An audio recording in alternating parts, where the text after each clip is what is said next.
UP सरकार में मंत्री और निषाद पार्टी के राष्ट्रीय अध्यक्ष डॉक्टर संजय निषाद पर किसी ने हमला कर दिया। हमला हुआ और डॉक्टर साहब के नाक में चोट आ गई।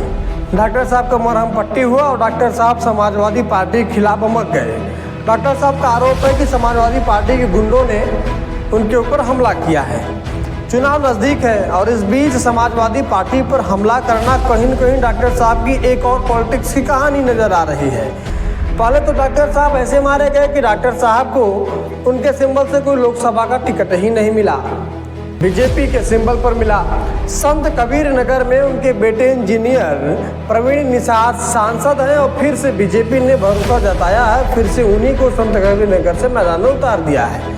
लेकिन इस बार राह आसान नहीं है। 2009 में भीष्म शंकर सांसद हुए थे बसपा से। 2014 में शरद त्रिपाठी सांसद हुए बीजेपी से। मोदी लहर में चुनाव जीत गए भैया।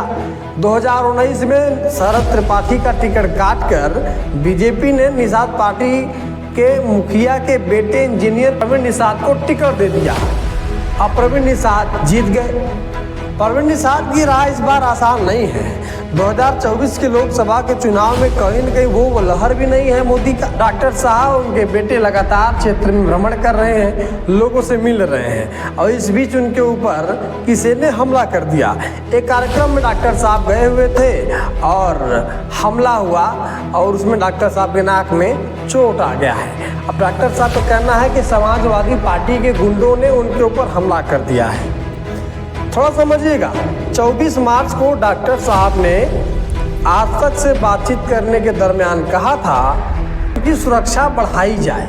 हालांकि पहले से डॉक्टर साहब को वाई कैटेगरी की सुरक्षा मिली हुई है, जबकि डॉक्टर साहब का कहना है कि उनकी सुरक्षा और बढ़ाई जाए क्योंकि उनके जितने भी विधायक हैं सभी बाहुबली को हराकर विधायक बने हैं, तो उनकी दुश्मनी सबसे बढ़ गई है। तो डॉक्टर साहब को सुरक्षा चाहिए या किसी से हमला करवा के सुरक्षा लेना चाहते हैं या फिर चुनाव में लोगों की कहीं न कहीं संवेदना लेना चाहते हैं, चुनाव में लोगों को गुमराह कर वोट लेना चाहते हैं।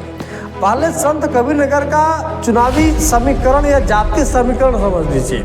4.5 लाख मुस्लिम मतदाता हैं, लगभग 2.5 लाख ब्राह्मण हैं, 2.25 लाख मुस्लिम, 2.25 लाख ठाकुर, तक 2 लाख यादव मतदाता हैं। पिछली बार के चुनाव में सपा बसपा गठबंधन से प्रवीण निषाद महज कुछ हजार वोटों से चुनाव जीते थे। हालांकि इस बार बसपा अलग है, सपा अलग है, लेकिन पिछली बार के चुनाव में कांग्रेस पार्टी ने भी अच्छा खासा वोट पाया था, लगभग 2.25 लाख से ज़्यादा। इस बार कांग्रेस पार्टी और समाजवादी पार्टी का गठबंधन है। समाजवादी पार्टी की ताकत बढ़ी है और इस बार लड़ाई उत्तर प्रदेश में समाजवादी पार्टी और बीजेपी में ही देखी जा रही है।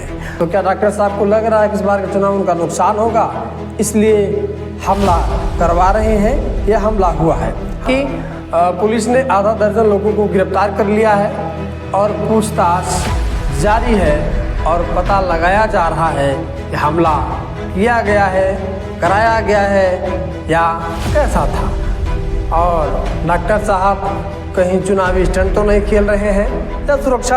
वैसे डॉक्टर साहब मत्स्य मंत्री हैं और एक पार्टी के राष्ट्रीय अध्यक्ष हैं, लेकिन उनको कोई भी सीट उनके सिंबल से नहीं मिला है।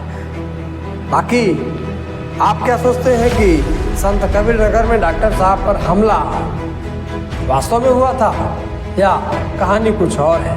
बताइएगा।